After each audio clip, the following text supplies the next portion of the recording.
লইট্টা মাছ এভাবে ফ্রাই করলে 2-3 ঘন্টা থাকবে একবারে ক্রিস্পি। এখানে আমি কতগুলো লইট্টা মাছ খুব ভালোভাবে ধুয়ে পরিষ্কার করে নিয়েছি। এখন এক ফালি লেবুর রস দিয়ে দেবো, সাথে দিয়ে দেবো স্বাদমতো লবণ, হলুদ গুঁড়া, ধনে গুঁড়া, জিরা গুঁড়া, শুকনো মরিচের গুঁড়া আর গোলমরিচের গুঁড়া। 1 টেবিল চামচ পরিমাণ চালের গুঁড়া দিয়ে দেবো, সাথে আদা রসুন বাটা দিয়ে বেশ ভালোভাবে সব কিছু মেখে নেব।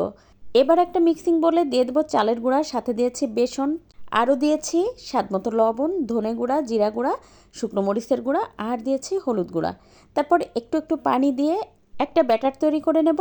খুব বেশি ঘনও না, খুব বেশি পাতলাও না, একেবারে বেগুনি যেরকম করি ঠিক সেরকম। তারপর একটা একটা মাছ দিয়ে সুন্দর করে তেলটা গরম করে ভেজে নেব।